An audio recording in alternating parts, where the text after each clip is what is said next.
Critical Blast, where pop culture gets blasted. And good evening, everybody. My name is RJ Carter, Senior Managing Editor here at criticalblast.com. And we're back on our regular schedule of talking with folks who are crowdfunding comics. Don't get used to that because the rest of the week has gone totally off the rails because it's all going to be movies for the rest of the week. Tomorrow night, we'll have the director of My Summer as a Goth. Then Wednesday, we have the entire cast of Cup of Cheer, a Christmas movie, kind of, sort of. It's an Xmas rated movie. Then Darcy Weir will be here with Sasquatch Among Wild Men. And finally, on Friday, it will be They Reach. So we will talk about that again before we get to the end of the stream. Just to remind you all to keep coming back. We appreciate it.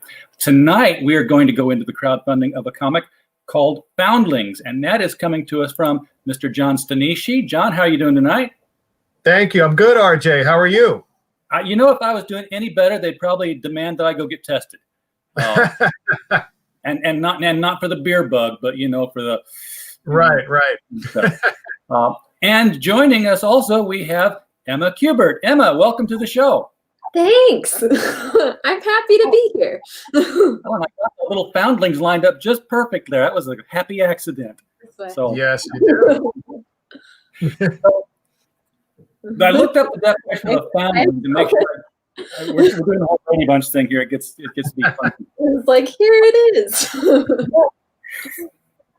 So a foundling, as I read the directions, what's that thing in the thing you look up in the dictionary next to a word? The definition. Yeah, that thing. Don't get old, John. It sucks. It's an infant that's, you know, abandoned and left behind by the mother who can't or doesn't want to care for it.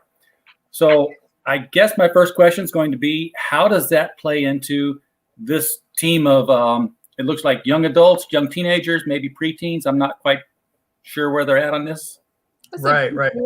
No, that definition is accurate. I'll add something to it in that basically the series is based off of the Foundling Hospital. Many years ago, I knew a woman who was a nursing supervisor at the Foundling Hospital.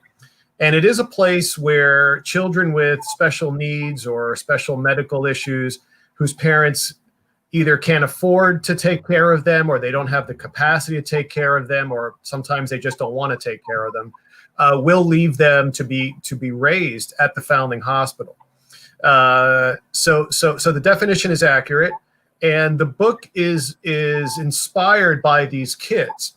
And the group of kids that you see down there at the bottom of the screen are all kids who were foundlings. And thank you, Emma. Yeah. And as well as we should point out, there is a lovely three-legged cat named Spartacus in the series that we love, that we haven't really talked about yet. But Spartacus is also a bit of a foundling too, who joins the group. So you're right to in the definition of it.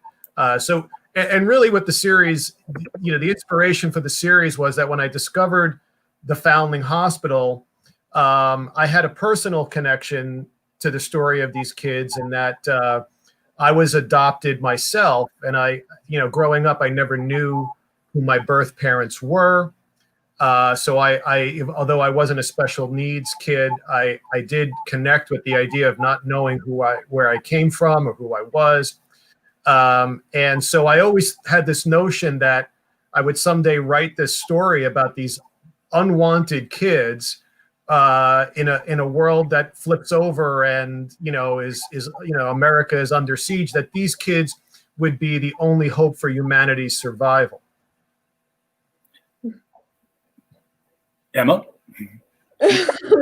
I mean, I don't really know what to add to that.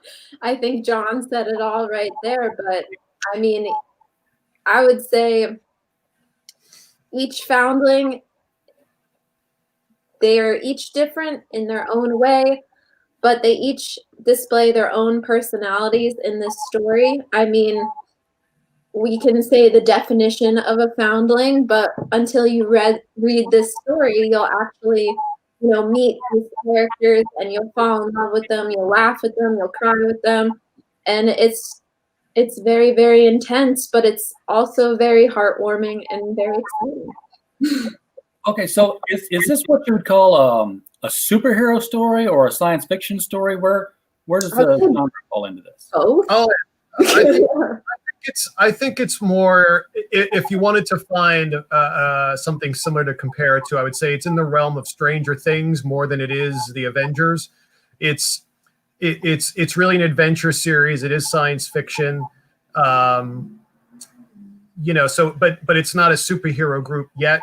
They may turn into that as we have several graphic novels planned, and it may become that. But at this point, they're regular kids who all have something that they are that they are dealing with in terms of their special needs. For instance, one of the things that Emma, I think it's okay to speak for you, that Emma and I love about this is that the kids are all also diverse. We have our lead character, Sujung, who is basically the leader of the group. She's Korean American. We have Nija, who is Indian American. Dwayne, who's African American. We have Adrian, who is Hispanic, and Becca, who is white. But they all have different things that they're dealing with. One of them is on the autistic spectrum. Another has very severe emotional issues. So, part of the series is about not just what their disability may be, but also their internal struggles, that they don't know who their parents are. They don't know who they are. They have to form their own family. So I think that element makes it very, very, I find it very compelling personally, just because of my own personal story. So, I mean, I found it compelling too when you told me about it. But I think, as I said before, that's like my favorite part, is that despite all of the challenges, and it's so many challenges that these characters face, whether it's internal or external, they're doing it together, they're doing it as a family, and they're just trying to survive, really. I like the idea behind it that they're the sort of the cast-offs, and yet we're going to need them. So many times we talk about children who have not had an advantage or who've been disadvantaged, and thus don't have the opportunity to reach their potential. This one could have cured cancer if things had gone a certain way, or this one might have run for president if things had happened another way. This is what you've got. You've got the hero's journey. You've got the ones who shouldn't have been able to make something of themselves, and they're the ones that we need them to do that now. What kind of a threat are we talking about here, if you can do that without spoiling the story? Is it like an alien invasion, an environmental catastrophe? Right. So the story kicks off where these Russian scientists find these ancient buried seeds beneath the permafrost in Siberia. And what they discover is that the seeds are still active. They're still alive after 32,000 years. And so they go and they start growing these seeds in a lab, and they discover there's all types of toxic elements in the seed. They could be alien, they may not be alien, they don't really know what they are. And they use it to create a weaponized virus that they unleash upon America. And they use the virus as a way of invading the country. So when the series opens, we discover that these foundlings, these kids, for some reason are the only ones who are completely immune to the virus. And the Russians have already invaded the country. So the series opens and New York is literally a war zone. There are Russian tanks and helicopters in the streets. And there's these small pockets of American resistance just trying to fight them off. But the power grid is down. The government has disappeared. And these kids grab the seeds in the first issue, escape from the foundling hospital as the Russians invade. And the first graphic novel is they're on the run. And they discover that the seeds start to give them some powers. They don't know what it means. They don't know how to deal with it. They don't know how to control it. But it's really their survival story. And I'll tell you that, one of the amazing challenges of writing the series, and Emma, can talk about drawing it, is, when you've got children who are special needs kids who have these issues, It's not so easy to say, okay, they're going to run from 6th Avenue to 8th Avenue and go down into the subway. Well, you can't, because one kid is blind. The other kid is a hemophiliac. If he gets cut, he could die. So there's all kinds of really exceptional challenges that were made it difficult to write and draw the book, but also make it really rewarding when I think Emma and I pull it off. Emma, you can speak to that also. Well, I mean, the drawing aspect of it, I think that's my favorite part, is really showing every aspect about these characters in the drawings. And that goes from, their special needs to just their personalities in general. Is that, Becca, who is autistic, she doesn't really talk, but you can see, the anguish in her face. You can see that she's trying to communicate. And you can see it with the rest of them, is that's kind of my favorite part, is drawing the personality within these characters, because they aren't just special needs. They're not just the outcasts. They're not just the heroes. They're characters. They're people in this story. So they have to be well-rounded. And they're children. They're going to be funny. They're going to be humorous. They're stuck together. So they're going to laugh and play together. So that's something that I really wanted to pull off while drawing, was that I wanted that intense moment, but I also wanted, that fun quality you get when you're just with a bunch of your friends hanging out. Cool. John, this is definitely science fiction, because you really don't think that people are going to buy into the idea that some virus that maybe originated in Asia would actually shut down America to a point where we'd be weakened. That would happen. Yeah, completely far-fetched. I know I'm going out on a limb here, but I'm just hoping people can expand their imaginations a little bit and buy into the story. I gotcha. And if John Carpenter has taught me anything, is that there is nothing under the ice worth digging up. Well, I'll tell you something, RJ. I didn't make it up about the seeds. This is actually Russian scientists actually did find 32,000-year-old seeds buried beneath the permafrost in Siberia that were still active, as they call them, alive. And when I found sorry. What? I was just gonna say, I thought that was so cool, and it was really funny because when you found that out, didn't you call me and you were so excited? Yeah. Well, what's cool about it is that that the scientists honestly don't know why these seeds were alive, and I thought, well, that's the inciting incident of our entire series here. So that's freaky, scary. That something could survive that long just because it's frozen. I know I've got hamburgers in my freezer that are a year old that I'm not touching them, and that's just. That'll be the inciting incident for our next graphic novel.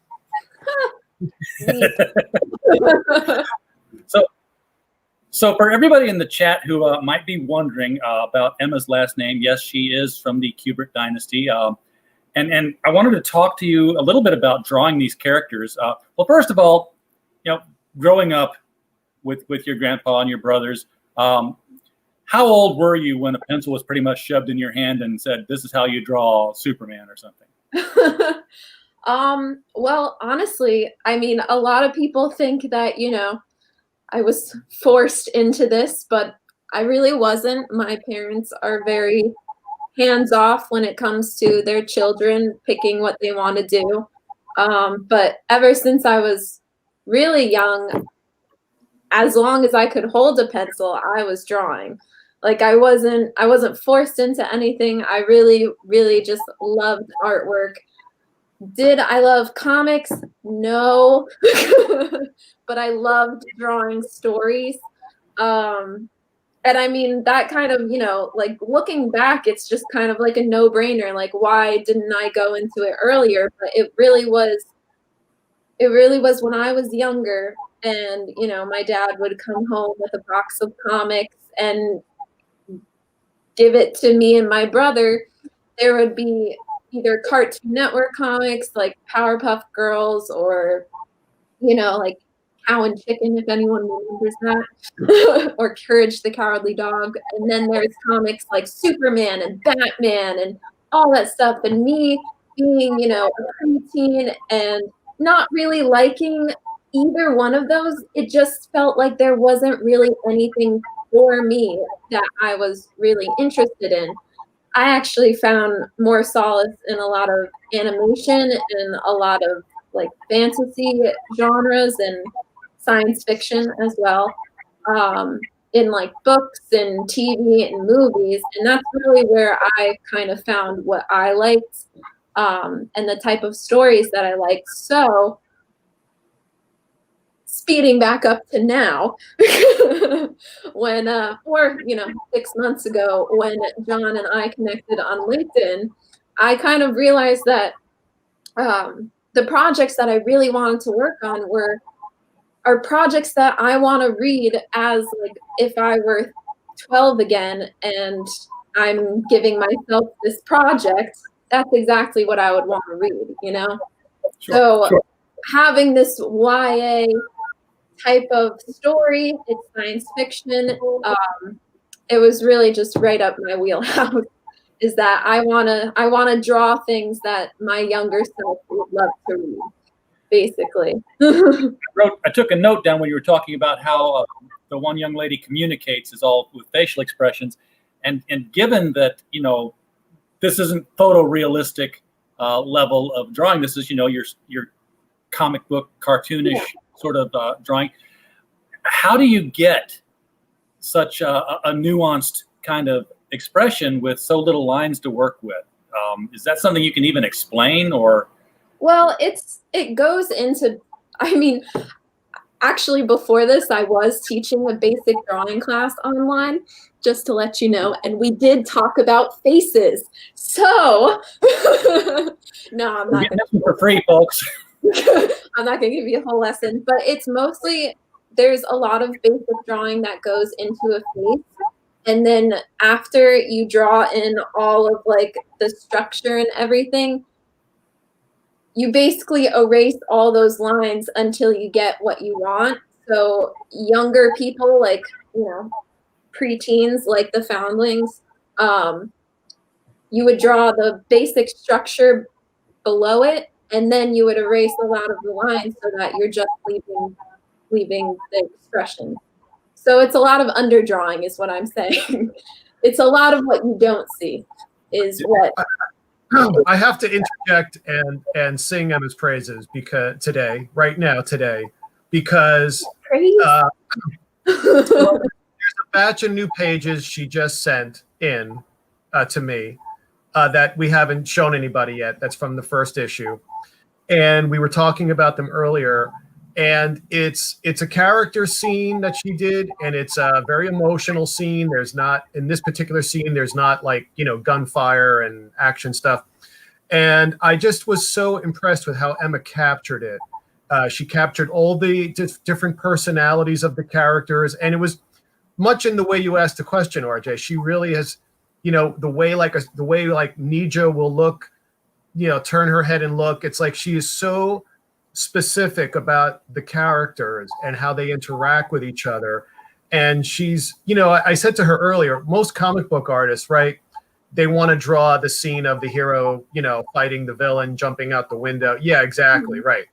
But Emma, I think the great artists, of which I would say Emma is one, is they can capture the character scenes, because it's the character scenes where you buy into the book and care about the characters when they start fighting with the bad guys. So I have to tip my hat to Emma today.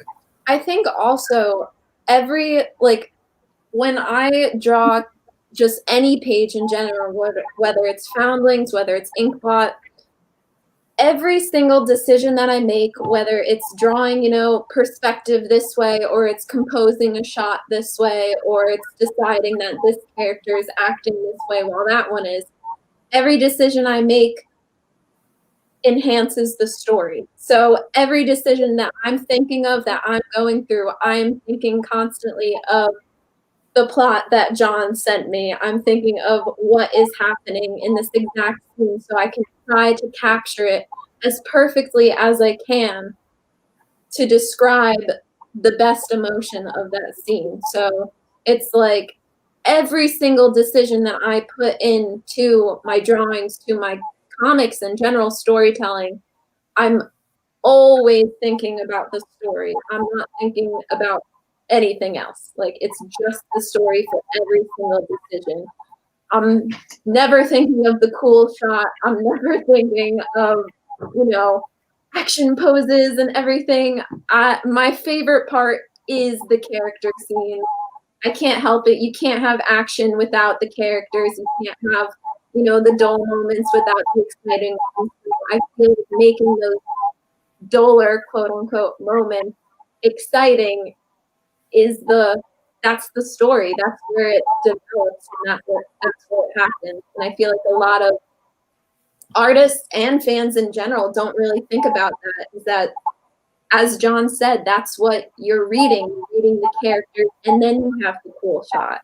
Yeah. I feel that's what a lot of, I think, artists really need to focus on when they are drawing a comic, because it is very cinematic. You should be thinking about what it looks like in every aspect. Right. Stop worrying about what makes me look better for fans and start worrying more about what makes the story better for the readers. Exactly. That's exactly what I think about for every single thing that I do. And it doesn't matter what the story is, I just go for it. Well, I've got the page shared here, and this is not the Kickstarter, but that may be the article. That's this is the National Geographic. 32,000-year-old plant, not just a seed, it was grown. Yeah, that's right. They grew it in the lab. Now, they did not extract the virus. That's fictional. They did not extract the virus, as far as I know. That was something I created. Jeff Goldblum was not around to tell them that, because they could do something. They should do something. But yeah, this is the not the Methuselah tree. That was a 2,000-year-old one. This one's got it beat by 30,000 years. Yeah. But so cool. But that's very. So this is, of course, the Kickstarter. Oh my God, we're so close! Sorry, that just dropped out of my mouth. So close, or not? I think we are. It just went backwards. Ah! That's weird. Did somebody get mad? Is someone mad at us? Chat, why did you do this? You know what it is? Somebody refunded something because they wanted to go for a bigger package. It'll go back up in a second. That happens a lot. That does happen a lot. It does. I mean, it goes up and down all the time. It happens. Okay, so we were at, wanting to get $990. Now we've got to get 1,010. We can do it. We'll work on that. There is a video associated with this, and since you guys have, first of all, realized that videos manage to sell Kickstarters and Indiegogos, so thank them for having that capability there, and having a good video really does enhance the marketability of your project. A lot of people are finding that out, and since you put the work into it, we're going to show it. All right, let's go for it. I've got two screens here, and my mouse gets lost, so let's see if we can pull this one off here.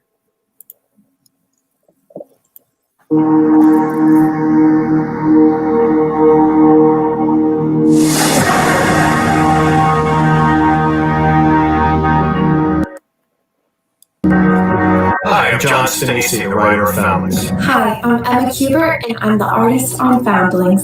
Russian scientists discover ancient seeds buried in northern Siberia. They soon learn that an element of the seeds can be used to create a deadly virus. The Russians release this virus on America. The power grid goes down, and Russian military invade our cities. A small group of special children are immune to the virus.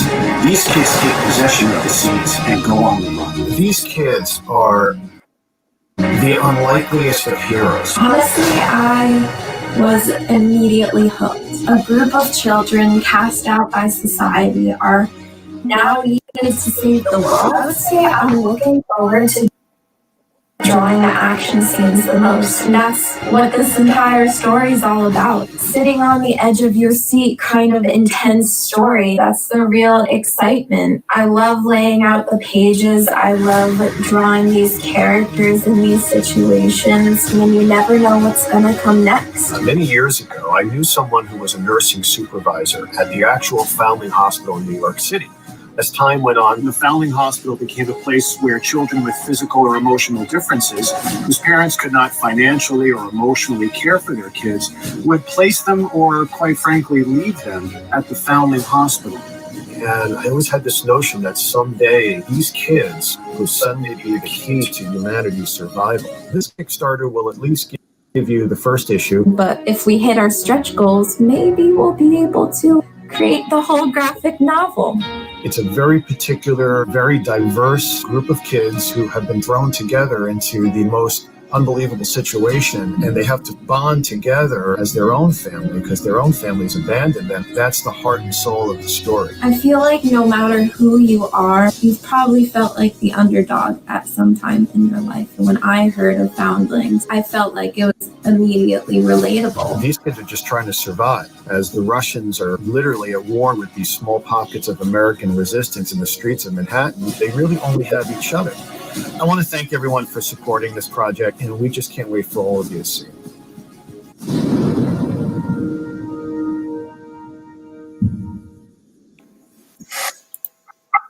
Well, I started to freak out a little bit there as it froze up on me because I've not lost my internet yet today. I say yet because I lose it once a day for no reason at all. It's a reset of my internet card on my machine. So if I disappear, don't go away. I'm 30 seconds and I'm back in. It's just a reset. No problem. I should say two things. One is that video was edited and made by a wonderful talent named Olivia Oguma. She's a good friend of mine. And the second thing is that I'm not wearing the same sweater tonight as I am in the video. It's an actually different V-neck blue sweater, in case anybody was worried about that.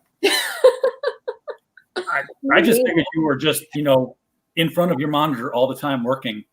Well, that is true, but I have multiple V-neck blue sweaters that I wear on different occasions. This is a completely different one than the one I'm wearing in the video. I understand completely. I go through 5 T-shirts and I'm like, did I wear this one on the show last night? Because I never thought about my wardrobe until I was like in front of a camera all the time. Right. Like they're going to think I was up all night and doing it again. So let's take a look at some of the levels here that you'll have. I'm seeing 2 different covers already here. Mm-hmm. Yeah, sure. Well, we just did. Can I introduce this cover, please? Which one? This one? The next one. The next one. That cover. Oh my God. Okay, you know how Emma said earlier, like she wants to create books that like she would have read when she was 12.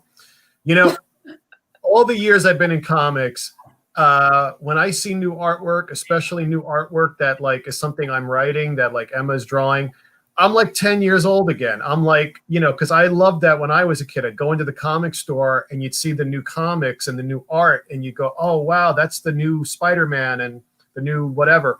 So this cover is our variant cover.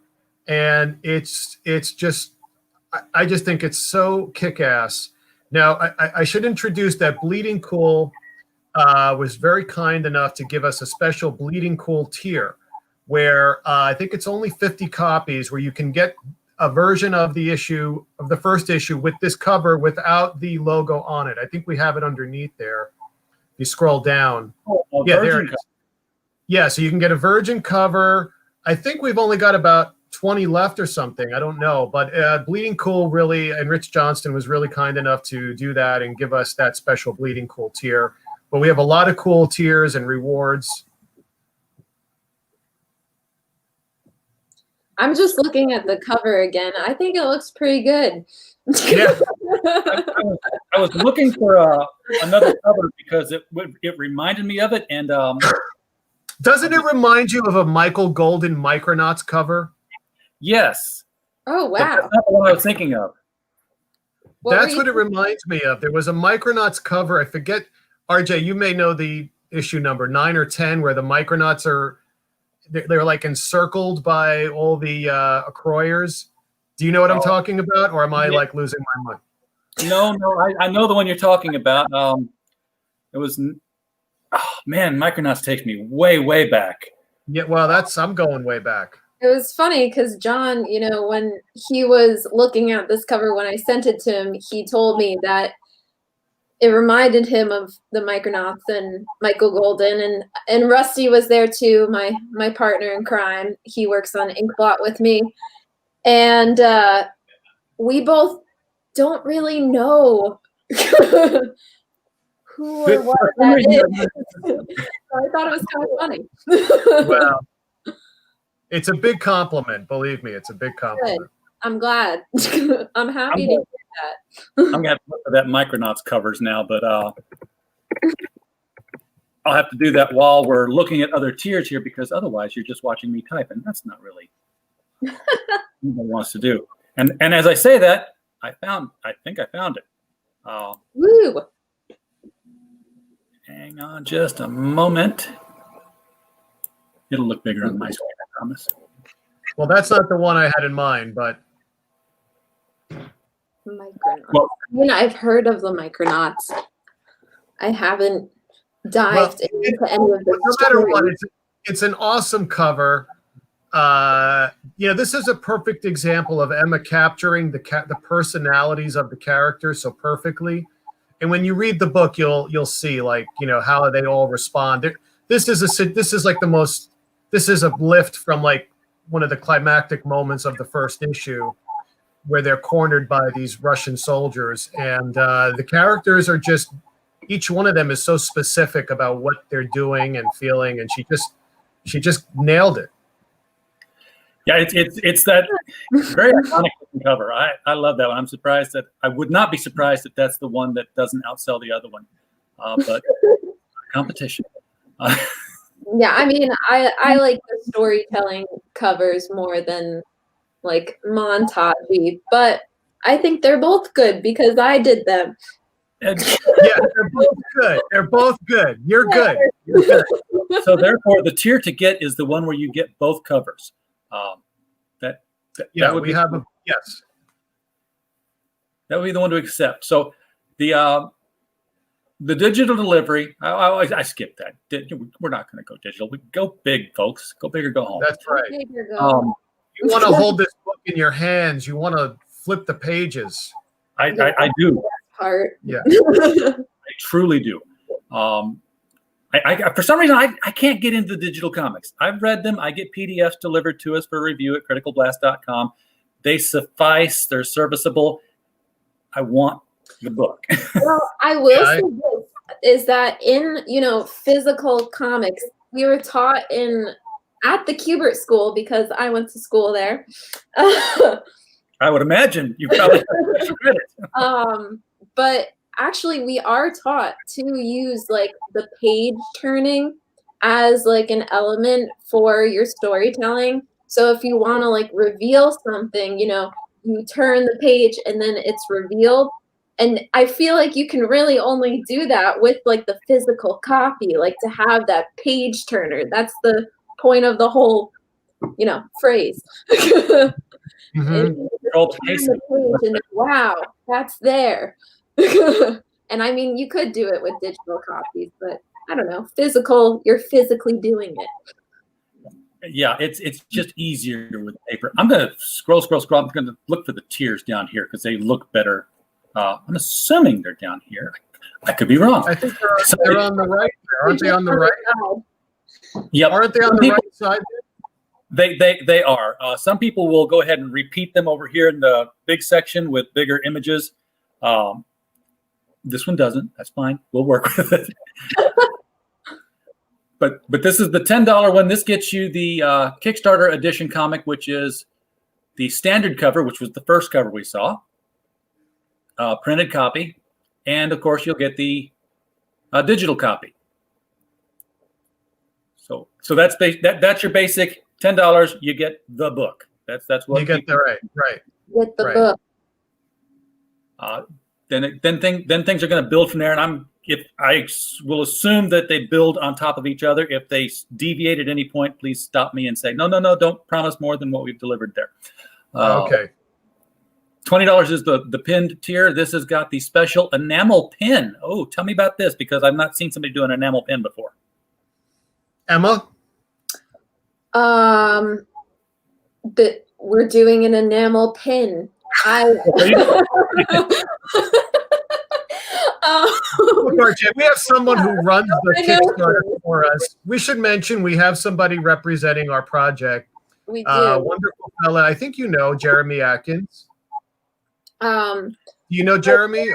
Actually, it was Jeremy who had the idea for an enamel pin, just because they actually have become a lot more popular. I know I actually have a collection over there of enamel pins. Maybe that way. I don't know. There you go. So that is to say that Jeremy, who represents the project for us, Jeremy Atkins, he's the one who designed the page. He did run all the tiers by us, but I've been focused on writing. Emma's focused on drawing, but there will be enamel pins apparently. Okay, yeah. We don't know what they're going to be. We might assume they might be, one for each of the characters, like we see in the group here, or one for the logo. There's going to be a pin. Tell Jeremy he's got to put a picture of the pin up here if anybody wants to get that. That's a good idea. Okay. And you got 9 people who say, you know what? It's going to look cool anyway, so give me the pin. Yeah. Why not? It's not going to be a bad pin. It won't be a bad pin. I mean, nothing we do is bad, so. That's right. Additionally, with $20, you can get the limited Bleeding Cool variant cover tier. Now, this is the one you just spoke of with the second cover without the logo, the what they call a virgin cover. Right. 37 are left of these out of the 50. So if you want to get that limited, there's only going to be 50 of these printed, folks. That's if you know anything about limited print runs of comics, that's about as limited as it gets. So buy 2 of those, because you're going to want to put one on eBay, because somebody's going to have to overpay for it after this. Right? That's what we do. It's what happens. It's what happens. It doesn't happen with me, because unless I'm in desperate straits, I will sell a comic, and I'll try to have 2 copies. I found I had a first appearance of Harley Quinn by complete accident, by walking into the store saying, "Why is that Batman Adventures up there $600?" And not only did I have it, but it was in my son's room under his bed, and somehow managed to see flat and clean, and because I was like, okay, we're taking it back now. $25, the variant cover tier. Now, it's the one we just saw for the $20 Kickstarter, but you get 2 copies of I can't hover over it. It greens out on me. 2 copies of Foundlings #1. You get the standard and the variant. And there you go. That's the 2 covers, 1 of each. $25 plus the digital PDF, which you'll be able to read immediately upon shipping, I would imagine. I think so.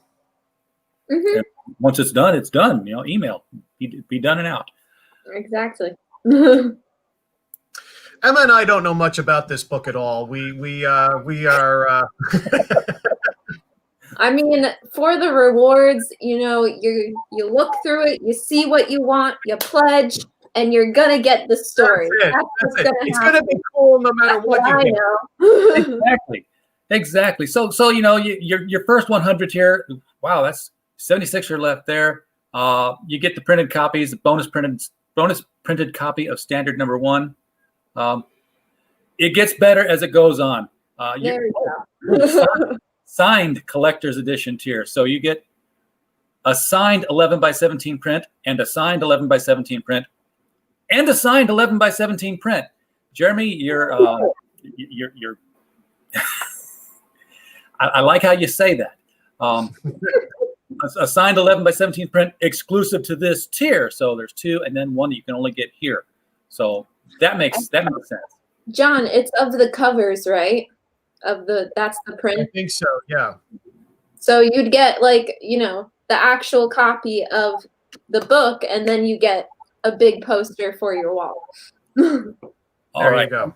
And then this one's all gone. Somebody found themselves in the future. This is a popular one among a lot of crowdfunded comics, is to have yourself drawn into the Foundlings book. Yeah. That one went quick. Now, so this brings up another question for Emma. Yeah. Because I can take this off the screen here for a little bit. A lot of the times when I read a comic book, I'm into what I'm seeing. I was like, yes, that's Clark Kent. Yes, that's Peter Parker. That's Bruce Wayne. That's Bill Clinton. And whenever that happens, it's always like there's like so many extra facial lines or something about a real world person when they appear that they stand out from the book. And I was like, what mistakes are artists making when they try to draw a real life person in the middle of a comic book scene? Because they never look natural. I don't think it's a mistake. One, two. I think it's mainly you just have to capture the realistic qualities of that person.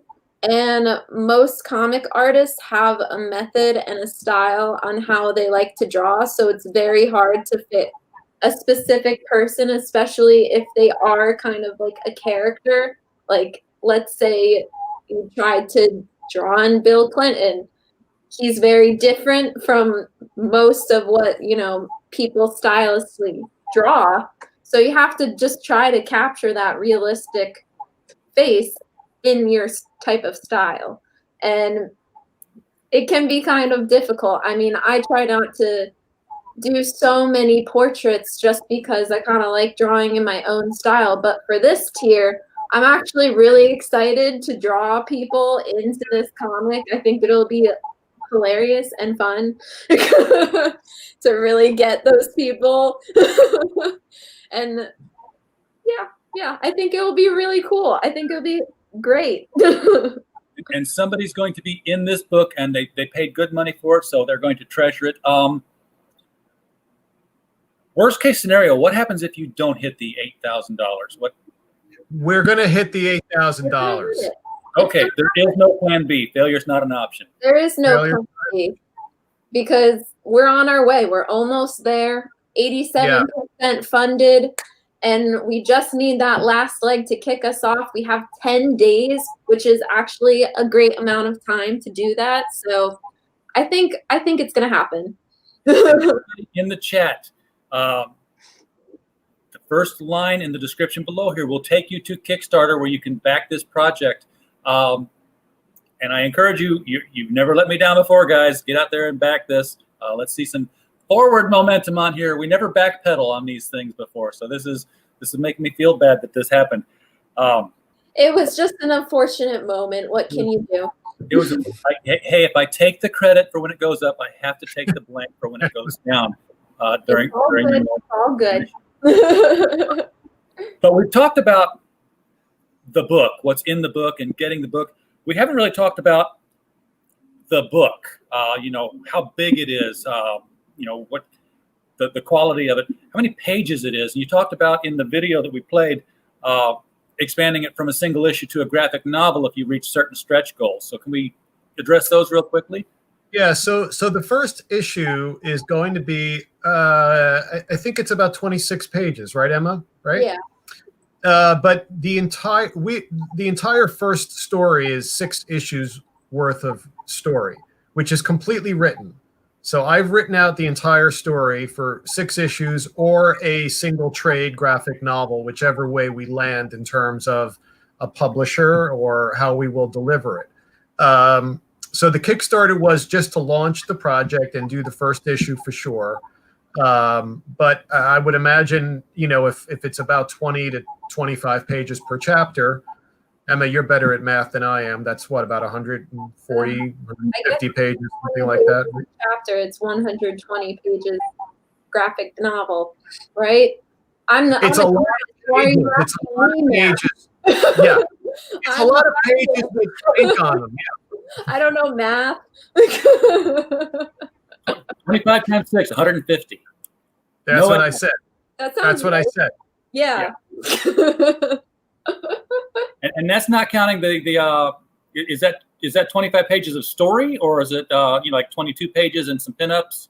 No, that's story. Story, yeah. So you're getting like a good first issue for the Kickstarter, and then beyond the Kickstarter, we want to make this into a graphic novel, and it's gonna happen. Yeah, the other piece of it too was that we felt that we didn't want to go into actually creating the first issue until we had the entire first story arc mapped out, because so much happens in the first issue that sets up the entire series. So it was very important to know, without giving anything away, where these characters, in terms of their emotional arcs and the adventure part, where they end up by the 5th, 6th chapter, because we start to tee things up in the first issue that will all play out throughout the book and pay off by the end of the first book. So I had to go and write the entire thing, which was fun. But it was worth it to do. So now we feel like, we're not just doing the first issue and then go, well, gee, what happens next? I don't know. We know where this is going. And I think when people, when you all contribute to our Kickstarter, whoever's watching, and you receive your copy, I think when you get to the end, you're going to be like, okay, I want more, because it really is such a page turner, intense, exciting story. It really, really is. I mean, like, I know I'm drawing the art, so maybe I'm a little biased, but as I said before, it would be a story that I'd read when I was younger. So if I just got to the last page of the first issue, I'd be like, I want more. I want more. Yeah. We want to give. It doesn't matter that you did it yourself. No, it doesn't. Actually, what's really funny? So John and I, we're kind of working similarly. Like, I would work with Rusty Glad on Inkblot. So it's basically kind of like I get, a summary of what's going to happen in these pages, and then I just go about and I tell the story through my drawings. And then it's really cool because I get to give it back to the writers, or, Rusty and I are both writers, but I get to give it back to the person writing the dialogue. And then it's like, when I read it, it's like reading something totally new. It's really interesting when you just put the dialogue on the art, and it really does play off of it. And that's why I feel like I can say that this is a really good story. Every time I get the dialogue back, I'm like, ooh, it's so exciting. So are you going to crowdfund every issue? Sorry, say that again? Are you going to crowdfund every issue? Well, we have without giving any, we can't really say, but we do have very serious interest from a couple of publishers, and we feel we have a very good chance at landing with one of them as a result of doing the Kickstarter and getting to announce the project and getting it out into the world. So the plan is, at this point, is not to crowdfund each issue. We're hoping to land the publisher, and we will have a home for the book. Yes. So you use the crowdfunder as a way to show the publisher that there is interest. Therefore, we can make, which is sort of what Kickstarter was for before people turned it into their online stores. Right. Well, Indiegogo. I would say when COVID hit, maybe. The other piece of it too. The other piece of it was, when COVID hit, a lot of publishers stopped taking on new projects. And we all felt, Emma and Jeremy Atkins and myself all felt like, why are we going to sit on this until publishers start opening their doors again? Let's just announce it. We'll do the first issue. Everybody can find out about it. And maybe, we didn't want to wait because we just were so excited about it. Yeah. We wanted people to know. It's been an excellent opportunity for people in comics. I mean, the news about comics goes back and forth between, hey, it's a boom industry this year, or, oh my God, all the stores are closing down, we're not going to have comics tomorrow. I see it as a renaissance of sorts, because there are probably more good crowdfunded comics out there that aren't related to each other than there were independent publishers 10 years ago. Well, this is the time to be a creator. I mean, I'm old enough to remember before Image Comics happened and all that kind of stuff. And there's never been a better time to be a creator. I don't know if it's never been a better time like today because of the virus and what, the entire industry is dealing with as a whole. But there's never been a better time to say, I want to launch a series, and there's going to be an audience for it. I mean, I remember a time years ago people used to try to do that kind of thing, and there would never be an audience. You know, it was really Marvel and DC and a few other places here or there. But now it's a completely different world. I mean, honestly, when I was like, I mean, I still feel like I'm trying to break into this industry because I am very young in my career, I guess. But I would say the way that artists and writers have been breaking in is through the creator own, is through Kickstarter, is through self-publishing. And I think that has really turned the tables because it seems like, you know, so many people have wanted to be a part of Marvel and DC, and then they're just kind of figuring out like, okay, I have to make my own stuff to prove that I can be a part of them. And then it just kind of flipped. It's starting to turn into, you know, like, oh, I can actually create my own stories now. Yay. Well, also the converse is also true, which is I remember when I first got into Marvel, you know, 1,000 years ago, you know, everybody's goal was to get into Marvel or DC and do one of the marquee characters like Spider-Man or Batman. And that was it. That was as far as you could see or plan for in your career or your life. And it's changed now in that, you know, there are people who break in, they get to do Spider-Man or Batman for a year, and then they use that as the platform to launch their creator own, which is why, quite honestly, a couple of years ago, I thought, well, I've done all those characters at one point or another, and I'm going to start going into the creator own world. And I had another book called Life Death that I launched on a Kickstarter a few years ago that I wrote and drew. And Foundlings is, you know, the next one. And there might be more with Emma and I, maybe. Not going to say. So yeah, so it's a different world, and it's an exciting time to be a creator. And you know, something else that a lot of creators have found out the hard way is, you know, they've wanted to write stories or draw stories, and perhaps even had done it professionally and said, I'm going to go off and, you know, be my own person now. Is you find out that those editors and marketers and distributors, they actually do something for your book that now you have to do. And you that's the hard part. You learn real quick that there's a lot of cogs in that thing, that now you are every cog in the wheel. Well, that's right. That's why you know, you have your creators, John and Emma, and then you have the person representing John and Emma, which is Jeremy. And Jeremy's going to have to put vinyl stickers on here as a stretch goal of some sort. Since you may not be crowdfunding the book tour or beyond that. So get each one of the Foundlings on little vinyl cutout stickers. Go to Sticker Mule. They'll do it for you, Jeremy. And because I want them on the back of my laptop case with all my other comic book stickers. And John, I got to tell you, when animal control comes for that cat, every one of them saying, I am Spartacus is not going to save him. Well, I have to say, we haven't really, you know, Emma, I was, you know, actually my wife was saying we should talk about Spartacus more because it's like one of the best characters in the series.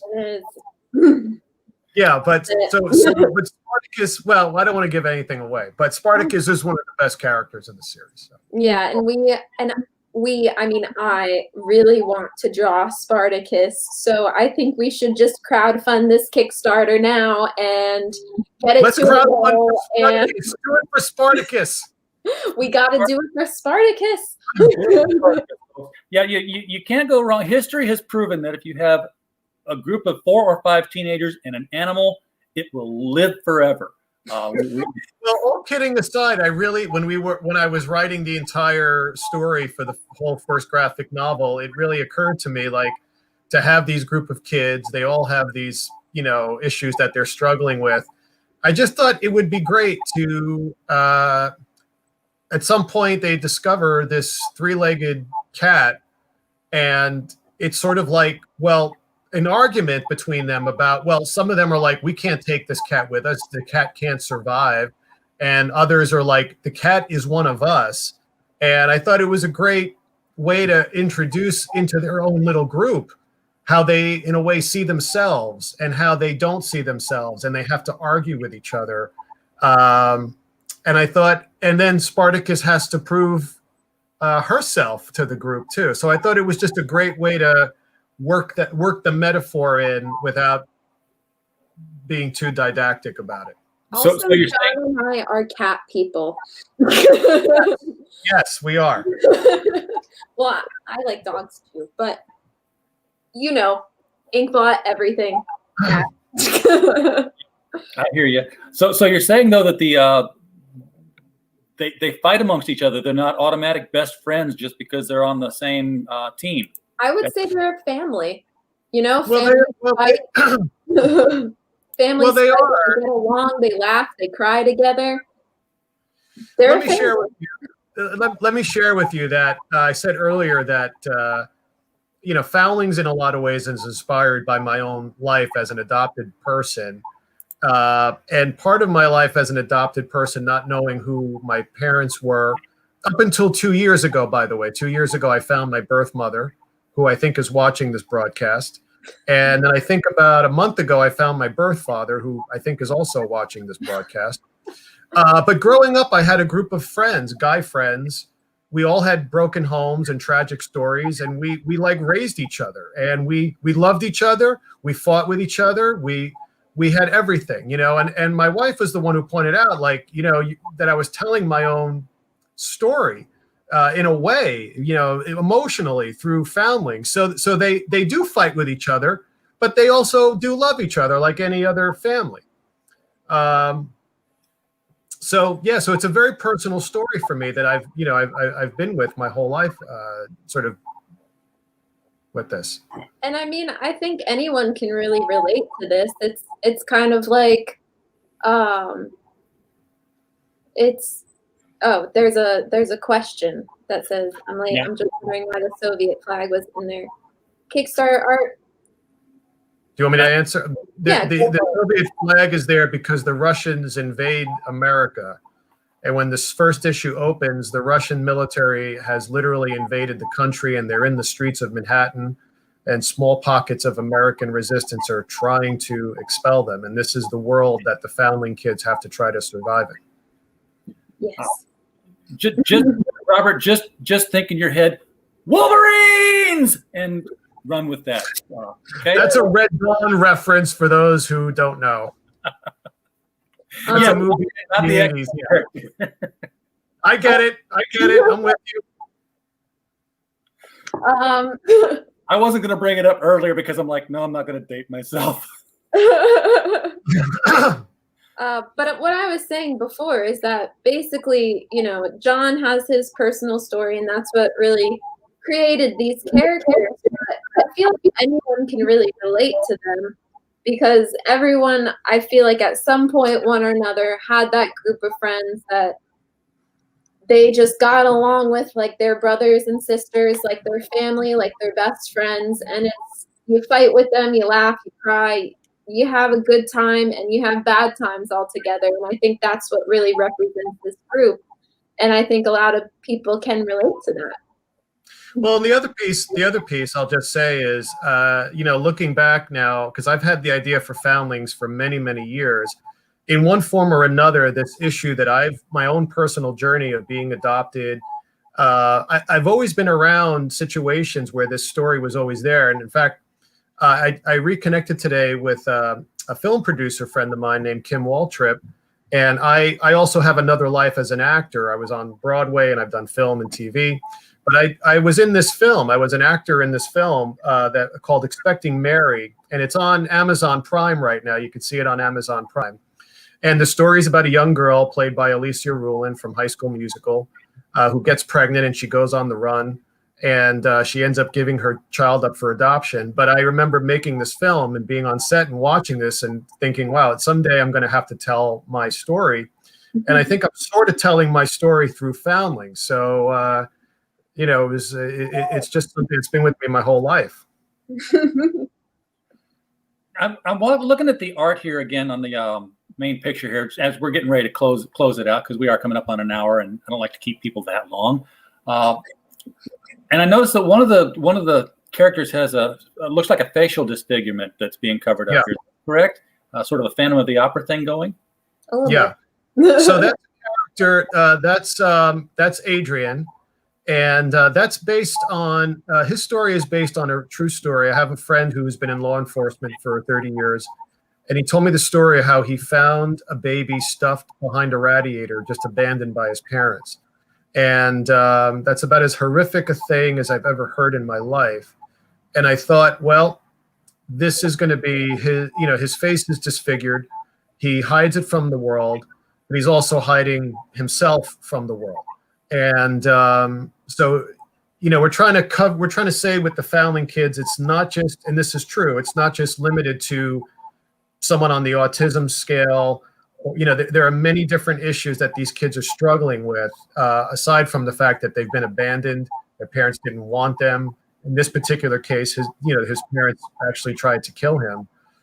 So it's heavy stuff, but I feel like if we're going to do it, we're going to tackle this material, we should do it with some credibility and some real honesty within that it's an adventure story. So we're trying to walk that line. Yeah, and I mean, with that kind of heaviness, the best part is when I said before, I would get back the dialogue to read, and the dialogue between these characters, it's like you're hanging out with your friends. It's like they're joking with each other, they're ribbing each other. As we said before, kind of Stranger Things, like where, the kids, they have fun with each other, but a lot of things are happening around them. That's really this story. You get that fun, but you get that heaviness. Lots of emotion. That's what I always thought. That's what made a great story, is that you're up and down the whole time. With all this mixture of drama and adventure, kids who are a family, get along with each other, fight with each other. The more you guys tell me about this, the stronger and stronger feeling I'm getting. I'm getting a new Teen Titans vibe off of this. And you all remember how much that took over the industry when it was a new thing. Yeah. That was one of my favorite books when I was a young kid. Yeah, that was all of, I found, since I do a lot of like young adult type of stories, I like to dive into, like what's popular. And I actually even found that nowadays, Teen Titans is still incredibly popular amongst younger kids. And that's really something that kind of like strikes with me, is that we need more stories that are for young adults, that are for preteens, that are for kids in general. And I feel like this is a good one. Well, just to say this, RJ, I think you hit it on the head perfectly about Teen Titans, because Teen Titans, when I was reading it as a kid, they so pushed the envelope, right, on the issues that the characters were dealing with, right? And I think that's the goal that Emma and Jeremy and I have for this, is we're telling a young adult story. It is an adventure story, but there's no way we could tackle Foundling kids or kids with some special needs without doing it justice, and without saying, the audience can handle this. We're not going to go too far, but we're going to push the envelope a little bit and maybe present this in a more credible way that hasn't maybe been done before. It's okay. I'm hooked. I'm sure the people you're putting in the $1,000 to get us to the top. Excellent. We did it. How much do we need to turn this into a full-fledged graphic novel instead of a first issue? We'll get that. We'll work on that. That's to be TBD. TBT. Okay, blank check. You got it. All right. Is there anything I should know about the Foundlings that I haven't asked, or I haven't opened up the door to that discussion that really needs to be brought out? I can't think of anything. What's that? I can't think of anything. It's a good book. Go pledge it. Yeah. It's